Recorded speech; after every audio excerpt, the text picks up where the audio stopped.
Los expertos en la materia llegan hasta tus oídos. El tema del día. A primera hora. Las 9 de la mañana con 5 minutos, tiempo del centro de la República Mexicana. Llega turno de que ya desarrollemos el tema del día. Para mí es un gusto, como siempre, tener en este micrófono a una especialista dentro de los derechos humanos, particularmente todas aquellas cuestiones que tienen que ver con el rollo de género, con esta violencia que ha sido, insisto, como un tema en el cual tenemos una deuda histórica, y estos micrófonos, bueno, ayudan precisamente a que tengamos un poquito de reflexión.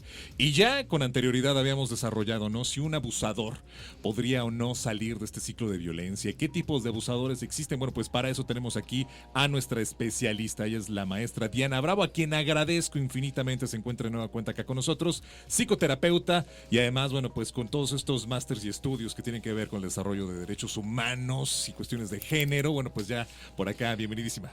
Hola Juanjo, hola María, ¿cómo están? Ya saben que yo súper encantada y fascinada de venir y aportar un granito de arena para que todo el mundo tenga información que pueda ayudar a prevenir, atender, a solucionar y demás. Entonces yo encantada. Perfectísimo, Diana, pues nosotros también agradecidos de que estés con nosotros, de que pues nos sigas dando espacio en tu apretada agenda, pero para platicar, ¿no?, y llevar estos mensajes muy importantes a la gente que nos escucha. Entonces, ¿te parece si empezamos ya de lleno con el tema? Directo. Sí. Oye, a ver, abusadores, y decías, es que hay diferentes tipos, ¿no? Entonces, sí. Analicemos. A ver, les voy a dar en un minutito, un porque es lo que queremos decir es si se puede o no hacer algo con las personas que han agredido a otras, que han violentado a otras o que han abusado emocionalmente o en cualquier sentido de otras. Entonces a mí me gusta siempre poner el preámbulo de que por un lado todos somos susceptibles de abusar en algún momento de alguien y todos somos susceptibles de que alguien abuse de nosotros. Okay. ¿Por qué? Porque la condición del abuso es la verticalidad. Entonces eso es lo que lo permite. Y como socialmente existen distintos tipos de verticalidades, digamos ya nuestro sistema que le llamamos patriarcal, hay un montón de verticalidades. De género es una, en donde los que son susceptibles de ser los agresores son los hombres, pero por ejemplo con niños la verticalidad se da por la edad. Entonces hombres y mujeres podemos abusar de nuestra verticalidad con los niños y maltratarlos, ¿verdad? Con los adultos mayores también, racialmente también, blancos contra todos los demás tienen esa verticalidad, están arriba, entonces son susceptibles de generar agresiones o abusos, ¿no? Entonces hoy, bueno, veníamos platicando sobre todo de los abusos que puede ejercer un hombre. ¿Qué es lo que pasa con esto? Primero que nada, que los hombres tienen, para mí es una vulnerabilidad, porque lo hemos hablado más ampliamente, son más vulnerables a ser agresores porque el sistema social lo promueve y lo permite. Y lo aplaude, además. Lo aplaude, lo fomenta, tal. Estos son los abusadores, vamos a decir, los agresores que son susceptibles de poder hacer un cambio en sus vidas. A mí afortunadamente me ha tocado ayudar a muchos de ellos. Estos abusadores son los que crecieron con un sistema de creencias que decía que abusar no estaba mal, que estaba naturalizado. El machismo, por ejemplo, ¿no? Como el machismo es como una ideología que es la ideología del abuso, ¿no? Porque parte de que los hombres tienen más valor que las mujeres, aunque hayan otras cosas que también generan desventajas a ellos del mismo machismo, pero a grandes rasgos lo que dice el machismo es que tiene más valor un hombre que una mujer. Entonces, en las relaciones de pareja, precisamente, se lleva esta misma ideología en donde no hay un trato de igualdad entre los dos miembros. La diferencia con otro tipo de abusadores, que ahorita voy a ir para allá, es que una persona que creció, a lo mejor hasta tú eres un buen ejemplo de eso, no de ser abusador, pero de la conciencia, es que cuando le explicamos a la persona las consecuencias de esta posición ideológica, siente empatía y dice, oh. En lugar de indignarse, porque hay muchas de estas voces de las que cuando se señala, a ver, pero es que también a nosotros nos violentan, pero es que también nosotros, oye, es que qué sentiditas, es que así somos, o sea, rompamos eso.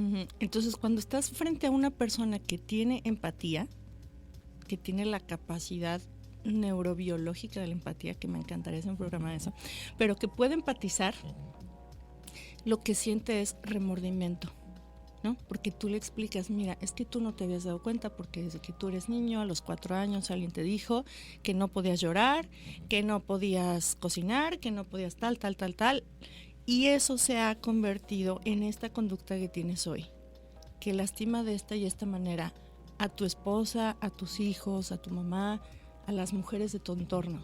Y se los explicas con mucho detenimiento, procuramos hacerlo con el menor juicio posible en esa etapa. Y si la persona siente remordimiento, eso lo va a llevar directamente a la empatía, que es lo que yo me imagino que, por ejemplo, te ha pasado a ti. Eres uno de los hombres más deconstruidos que conozco, lo tengo que decir. Gracias. Pues te enteras de una información que antes no sabías y ¿qué pasa?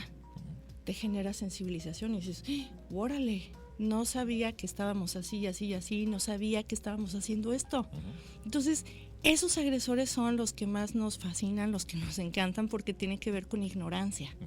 Y entonces no nada más les vamos a decir, fíjate que tú lastimas a tu esposa de esta y esta manera, sino que les vamos a decir, y tampoco está padre cómo vives tú la vida. Estas otras actitudes que tienes respecto Así sociales. es. No estás contento, no vives tus emociones, tienes altos niveles de ansiedad, de depresión, de alcoholismo, de tal, no nos conviene a nadie. Ahora que sabes esto, ¿qué opinas? Ni incluso pueden ejercer ni su paternidad de una manera libre y disfrutable. Así es. ¿Por qué? Porque hay que ser honestos. El sistema patriarcal no es que fomente eso tampoco. Yo les he platicado de políticas públicas que hay en otros países en donde se fomenta, en donde incluso está pagado el permiso de paternidad. Sí, Y yo no veo ningún hombre que diga yo no quiero allá, sino que más bien se van integrando, ¿no? Bueno, esas son medidas para el espectro social. Cuando un hombre ejerce violencia contra una mujer cuyo origen es tal cual lo social, las reglas sociales. Entonces con esos nos va a encantar trabajar, es con lo que tratamos de hacer más prevención, psicoeducación, que es una cosa que sirve muchísimo, que es esto que hacen ustedes aquí, y ellos van a tener una conciencia. Pero hay otros, como estos que estás diciendo tú, bueno, aquí voy a incluir a otros dentro de cuando el origen es el machismo, el sistema patriarcal y tal. Voy a incluir dentro de ellos, que para mí se puede trabajar con ellos, que tiene que ver el alcohol. Por una dependencia a esta que sustancia. Generan una dependencia en el alcohol. ¿Ya vieron Intensamente? ¿Dos? No. La tienen que ver y la platicamos acá. Va. Bueno, digamos que en general este mismo sistema patriarcal le pide a los hombres que no sientan sus emociones, y también se los puedo explicar más ampliamente luego, pero el hecho de no permitirse sentir los lleva a niveles muy altos de ansiedad, y que al no poder procesar sus emociones con otros hombres como nosotras sí lo hacemos y chismeamos y estamos platicando y nos abrimos y nos vulneramos, como los hombres no, lo que pasa con su ansiedad es muy comúnmente lo primero que hacen para poder descargar esa ansiedad que tienen producto de reprimir sus emociones es el alcohol. Por eso hay mucho más alcoholismo en los hombres. Entonces, este sería un factor. Antes era muy cuando se fueron creando todas las teorías feministas, estaba como muy vetado decir que el alcohol era la causa. Y claro, ¿verdad? Es decir, no porque las personas están alcoholizadas se tiran de un edificio, ¿verdad? Pero sí es un factor para otro factor que es la impulsividad. Entonces, cuando las personas son violentas exclusivamente cuando han bebido, lo que tenemos que atacar es el problema del alcoholismo. Que luego es mucho esta parte la que hemos platicado en otros espacios sobre la violencia y la forma de no poder salir de ese círculo, en que la víctima hace una referencia de que no, es que él es buena gente, es que él es amoroso, pero solo cuando está alcoholizado es que sucede eso. Entonces, pues, y lo justificamos a través de ese discurso. Acá lo que queremos hacer es entender el origen. Muy bien. Una persona que está violentando a otra tiene que dejar de violentar. Por ejemplo, yo he trabajado incluso con los más graves, que ahorita les voy a explicar, separados. Si tú quieres rehabilitarte y no es que estás diciéndole a tu esposa, ahora sí voy a ir a terapia para que no te dejes, sino que dices, quiero asumirlo, te separas de tu persona que estás lastimando, vas y te tratas, y cuando veas el resultado de tu tratamiento puedes hacerle una oferta distinta. Accionar.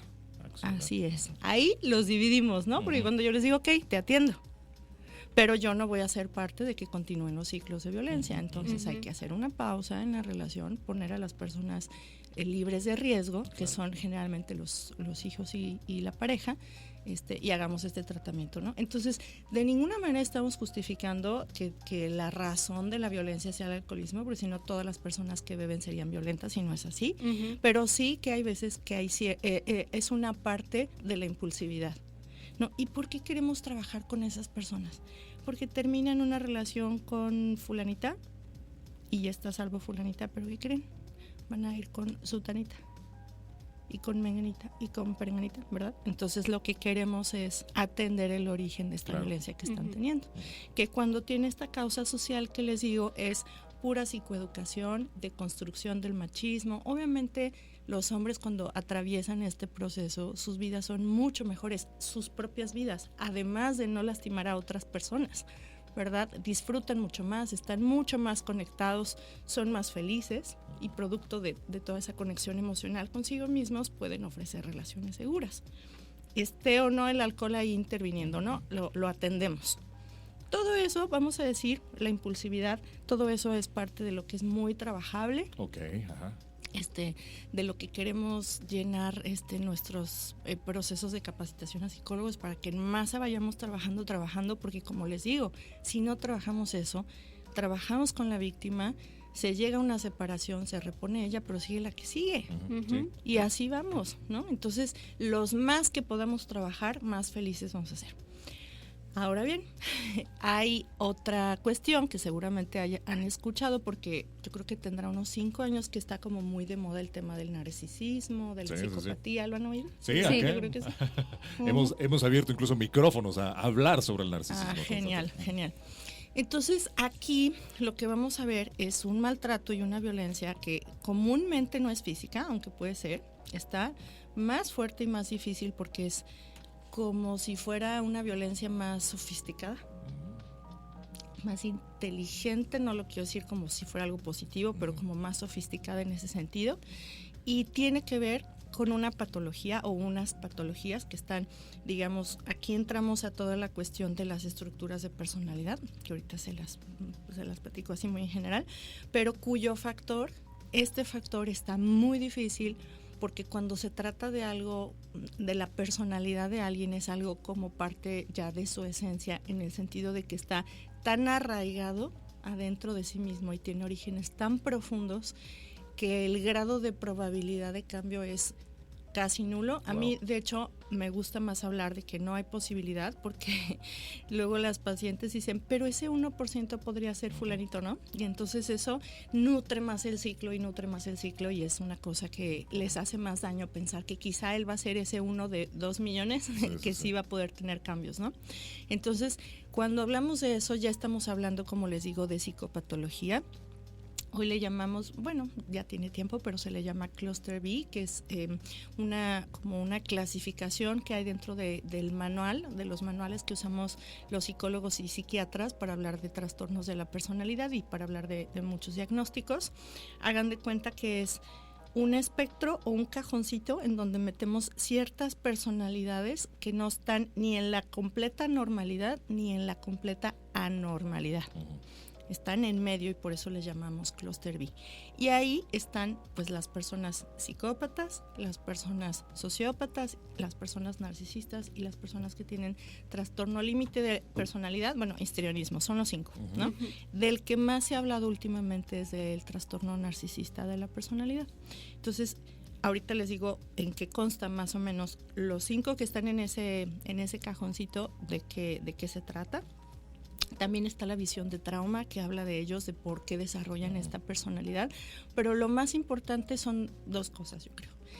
1, la poca posibilidad de cambio, y que por eso es tan importante que si una persona que nos está escuchando identifica que su pareja o también está terrible, pues alguno de sus padres tiene esta tendencia, incluso ahora le llamamos estilo de personalidad, para quitarnos el debate ese de que no andemos diagnosticando y tal, ¿no? Pero tú dices, pues de esto que me platican, que yo escuché en el radio, de estas, Hago no sé, check. Ajá. hago check y la mayoría es, y no Sí, tengo sí, que sí. dar un diagnóstico, no soy terapeuta, pero yo que soy la pareja vivo esto que estoy escuchando. Y si yo lo vivo, tengo que asimilar, hacer un duelo que es terrible, profundo, muy complicado, que esta persona no es posible que cambie. Wow.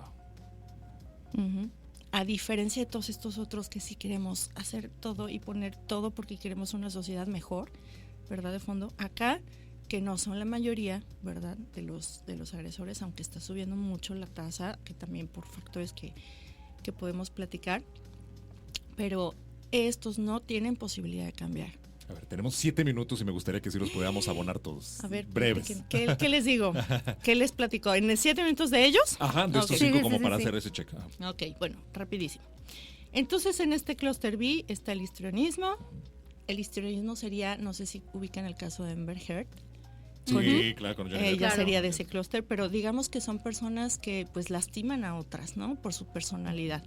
En el caso del trastorno límite, no necesariamente lastiman a otras personas, sino que tienen como una inestabilidad muy grande. Así, suben y bajan su estado de ánimo y producto de eso es que lastiman. Y luego están los tres que ahorita está como muy, yo digo, se dice de moda, pero yo creo que no, que sí está bien que las personas sepan, ¿no? Que son el psicópata, que las personas psicópatas tienen una diferencia en su cerebro desde que nacen, digamos que no tienen las conexiones neuronales necesarias para la empatía y muchas emociones, entonces eso los pone en una ventaja muy entre comillas con el resto de los seres humanos que sentimos, porque pueden dominarnos debido a que ellos no sienten, entonces no tienen todas las vulnerabilidades que nosotros y entonces o sea, lo que ellos necesitan obtener de los demás es poder y sentir que les controlan. Eso es lo que les pasa a ellos. Ellos, por supuesto que no hay manera de que tengan un tratamiento, no se conoce ningún tratamiento exitoso porque hay una cosa biológica ya diferente ahí, ¿no? A ver, aquí alto nada más, y qué Sí. bueno que lo mencionas. Estás hablando de psicópatas y muchos dentro de toda la narrativa, la literatura, el cine nos ha vendido al psicópata como al asesino serial, como aquel y demás. Entonces, para hacer esa diferenciación, estos llegan a esos extremos, que son esos casos, y por eso se ha utilizado dentro del concepto, pero el psicópata es aquel que piensa, que utiliza a los demás en función de sus propias necesidades, que es lo que nos estás dando, no necesariamente llegando a estos extremos de violencia. en los Así que es. puedes dar. Se le llama al subtipo, ahora le decimos psicópata integrado porque está integrado en la sociedad, no necesariamente delinque, pero tiene la capacidad de generar el mismo daño que un asesino en serie. Muy bien. Solo que lo hace en sus relaciones cercanas, ¿no? Muy bien. Siempre las personas más afectadas de este clúster B que estamos hablando son la pareja y los hijos, aunque pueden afectar muchísimo en el área laboral porque tienen un poder avalado. Entonces serían los que siguen afectados. Entonces les llamamos así y no necesariamente cometen delitos. Luego de ahí nos vamos con la sociopatía, que son personas que tienen características muy similares de personalidad, pero que sí cruzan la línea y cometen delitos, ¿no? O sea, hacia la sociedad, por eso les llamamos sociópatas, porque hacia la sociedad es hacia a quien dañan a la sociedad en general y por eso cometen delitos. Y los que hemos hablado últimamente mucho, que son las personas que tienen estilo de personalidad narcisista, que está bien fuerte porque pueden hacer las mismas cosas que una persona psicópata, pero con una motivación distinta.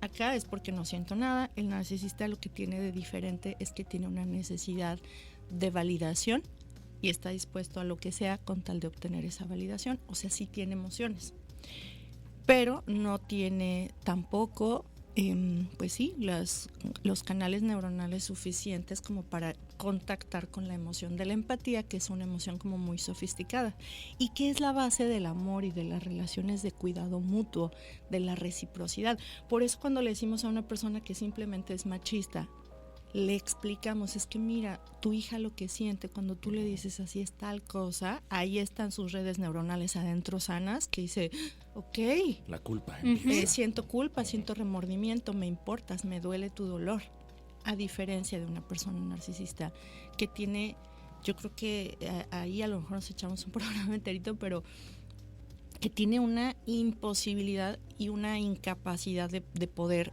tener ese sentimiento. Sin embargo, tiene muchas conductas que son socialmente muy aceptadas, que tienen otro origen que no es el amor, que parecen empatía, ¿sí? ¿Por qué? Porque, por ejemplo, si para mí yo soy narcisista y tiene mucha relevancia en mi grupo social y familiar que yo sea un buen papá, voy a tener muchas conductas de buen papá. Pero es para que me reconozcan. Porque el fin es el reconocimiento. Entonces eso es lo que es enredadísimo para una víctima, porque sus ojos están viendo muchas conductas que son, entre comillas, positivas o parecieran empáticas. Pero me daña.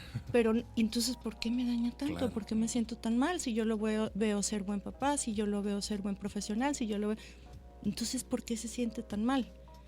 A la hora que yo necesito su empatía no está.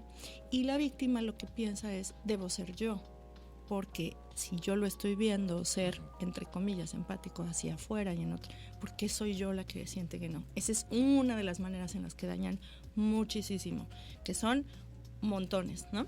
Programa especial para narcisistas, Yo vamos a creo hablar que contigo. sí, yo creo que sí. En este caso lo que podemos decir es que las personas que están dentro de este grupo de personalidad, que le llamamos B dentro del DSM-5, no tienen posibilidad de cambio. En mi punto de vista, yo que llevo tantísimos años dedicándome al tema de violencia, les diría que el daño que provocan estas personas es inmensamente más profundo que todo lo otro que estábamos escribiendo.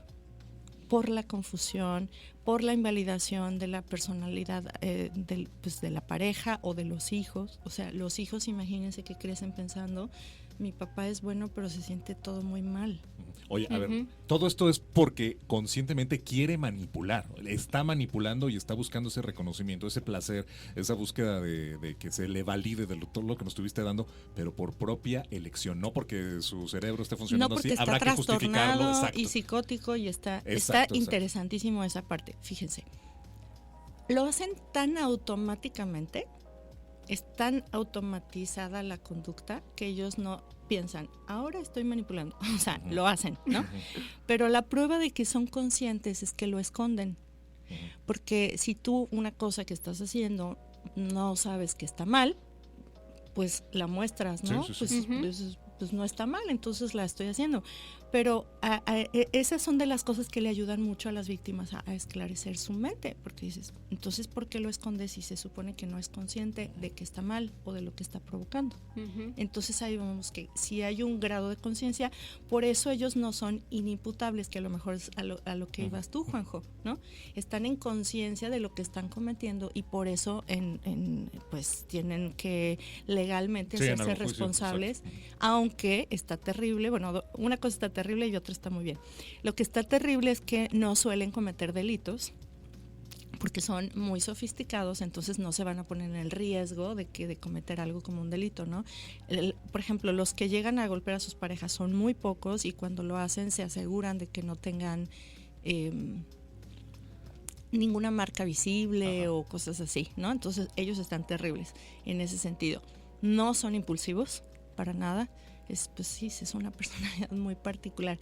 Y en cambio, bueno, la buena noticia que estaba por comentarles es en Argentina se está diseñando una ley para prevenir, atender y erradicar el abuso psicopático y narcisista, se llama así. Está interesantísimo porque, bueno, con este boom que se dio en medios, que para mí es maravilloso porque generó muchísima conciencia, pues que creen, o sea, eso se lleva a los litigios, a los juicios. Los jueces, como tienen ciertas premisas fundamentales como la convivencia con los niños, después de que se genera una separación se hace toda una cosa terrible, ¿verdad? En donde este tipo de agresor continúa agrediendo a la mamá de los niños. Obviamente no les puede dar mucho positivo a los niños y bueno, pues es una iniciativa. A mí siempre me gusta traer buenas noticias para que no nos quedemos como en un mal ánimo porque los temas son fuertes. Y este grupo, a todas las personas, estos no pueden cambiar. Ay. Pues esto es parteaguas, quiero pensar, para la comunidad latina o al mundo entero seguramente, porque esto va a derramar muchos en estos ejes sobre legislar y las políticas públicas. Diana, tenemos ya así encima, ¿dónde te podemos encontrar, por favor? Qué maravilla. En redes, Diana Bravo. Recuerden que tenemos el nuevo proyecto Reconecta, que también se llama así, en donde si tú tienes duda de, a ver, estoy viviendo un abuso, ¿se puede cambiar, no se puede cambiar? Necesito una terapia de pareja, necesito una terapia individual. No tengo idea, porque tengo mucha información y no sé yo mi situación en dónde cabe, pueden acudir con nosotros y con mucho gusto les vamos a dar la alternativa que necesiten.